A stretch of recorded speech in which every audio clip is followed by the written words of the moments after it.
നമസ്കാരം. Textiles shop ഉടമയും ജീവനക്കാരെയും കടയിൽ തൂങ്ങി മരിച്ച നിലയിൽ കണ്ടെത്തിയതിന് പിന്നിൽ കൊലപാതക സംശയവും. ആയൂരിൽ പ്രവർത്തിച്ചിരുന്ന ലാവിഷ് ടെക്സ്റ്റൈൽസിന്റെ ഉടമ കോഴിക്കോട് സ്വദേശി അലി, ഓഫീസ് മാനേജറായ പള്ളിക്കൽ സ്വദേശിനി ദിവ്യമോൾ എന്നിവരെയാണ് തൂങ്ങി മരിച്ച നിലയിൽ കണ്ടെത്തിയത്. പോസ്റ്റ്മോർട്ടം റിപ്പോർട്ട് നിർണായകമാകും. കഴിഞ്ഞ ഓണക്കാലത്താണ് ആയൂർ കൊട്ടാരക്കര റോഡിൽ തുണിക്കട തുടങ്ങിയത്. ആരംഭത്തിൽ 10ഓളം ജീവനക്കാരുണ്ടായിരുന്നു. പിന്നീട് ജോലിക്കാർ കുറഞ്ഞു. കടയുമായി ബന്ധപ്പെട്ട കണക്കുകളെല്ലാം ഇരുവരും ഒരുമിച്ചാണ് നോക്കിയിരുന്നത്. കടയുടമ അലിക്ക് പാർട്ട്ണർഷിപ്പിലുള്ള ഫർണിച്ചർ ഷോപ്പും ചടയമംഗലത്തും പ്രവർത്തിക്കുന്നുണ്ട്. രാവിലെ മറ്റു ജീവനക്കാരെത്തിയപ്പോൾ കട അടച്ച നിലയിലായിരുന്നു.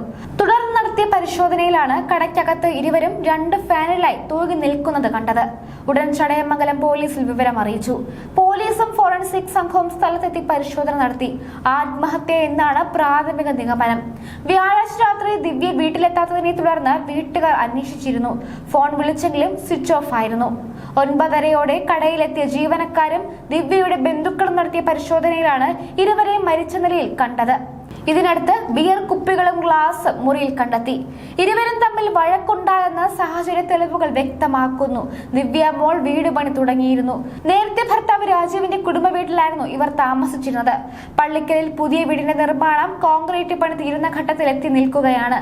സാമ്പത്തിക വിഷയത്തിൽ അലിയും ദിവ്യയും തെറ്റാനുള്ള സാധ്യതയുമുണ്ട്. സംഭവം ആത്മഹത്യയാണെന്നാണ് പ്രാഥമിക നിഗമനമെങ്കിലും ഒരാളുടേത് കൊലപാതകമാകാനുള്ള സാധ്യതയും പോലീസ് തള്ളിക്കളയുന്നില്ല. ദിവ്യയുടെയും അലിയുടെയും ഫോൺ രേഖകൾ ഉൾപ്പെടെ പരിശോധിക്കാനുള്ള ഒരുക്കത്തിലാണ് പോലീസ്. വസ്ത്രവ്യാപാരശാലയുടെ താഴത്തെ നിലയിൽ ഗോഡൌണിന് വേണ്ടിയാണ് വിശാലമായ മുറി സജ്ജമാക്കിയിരിക്കുന്നത്. ദിവ്യമോളടക്കം ഇവിടെയാണ് ജീവനക്കാർ ഭക്ഷണം കഴിക്കുന്നതും വിശ്രമിക്കുന്നതും. വ്യാഴാഴ്ച രാത്രിയിൽ മറ്റു ജീവനക്കാരെല്ലാം പോയ ശേഷമാണ് ദിവ്യമോളും അലിയും ഈ മുറിയിൽ കയറിയത്. അലി 1 വർഷമായി ഇവിടെ ടെക്സ്റ്റൈൽസ് നടത്തി വരികയാണ്. ജനത്തിരക്കുള്ള ആയൂർ ടൗണിൽ നിന്ന് മാറിയായിരുന്നു സ്ഥാപനം. അതിനാൽ സ്ഥാപനത്തെക്കുറിച്ച് അധികമാർക്കും അറിയില്ലായിരുന്നു. അലിയുമായി കടയിലെ ഓഫീസ് മാനേജറായ ദിവ്യമോൾ അടുത്ത സൗഹൃദത്തിലായിരുന്നുവെന്നാണ് ജീവനക്കാർ പോലീസിൽ മൊഴി നൽകിയത്. സ്ഥാപനത്തിന്റെ നടത്തിപ്പും ഉത്തരവാദിത്വവും മറ്റും ദിവ്യമോളെയാണ് ഏൽപ്പിച്ചിരുന്നത്. ഇവർ ഒന്നിച്ചാണ് ബംഗളൂരിലും കോയമ്പത്തൂരിലും പോയി വസ്ത്രങ്ങൾ വാങ്ങിയിരുന്നത്. കഴിഞ്ഞ ദിവസം ദിവ്യമോൾ വീട്ടിൽ മടങ്ങിയെത്തിയിരുന്നില്ല. എന്തെങ്കിലും പർച്ചേസിന് പോയതായിരിക്കാമെന്നാണ് വീട്ടുകാർ കരുതിയത്. എന്നാൽ ഫോണിൽ വിളിച്ചിട്ടും കിട്ടാതായതോടെ അന്വേഷണം ആരംഭിച്ചു. 2 പെൺകുട്ടികളുടെ മാതാവാണ് ദിവ്യമോൾ. ആത്മഹത്യാക്കുറിപ്പ് ലഭിച്ചിട്ടില്ലാത്തതിനാൽ ഇരുവരുടെയും മൊബൈൽ ഫോണുകൾ പോലീസ് വിശദമായി പരിശോധിക്കേണ്ടതുണ്ടെന്നാണ് പോലീസ് പറയുന്നത്. കൊല്ലം ജില്ലയിലെ വിവിധ ഇടങ്ങളിലായി ഫർണിച്ചറുകളുടെയും മറ്റ് വിപണനത്തിനായി എത്തിയ അലി 5 വർഷം മുൻപ് ചടയമംഗലത്ത് മേടയിൽ ഫർണിച്ചർ ഷോറൂം തുടങ്ങി. സുഹൃത്ത് മലപ്പുറം സ്വദേശി ഷാനവാസ് ആയിരുന്നു ബിസിനസ് പങ്കാളി. ഇവിടെ ചെറിയ ശമ്പളത്തിൽ 3 വർഷം മുൻപ് സെയിൽസ് ഗേളായി എത്തിയതാണ് ദിവ്യമോൾ.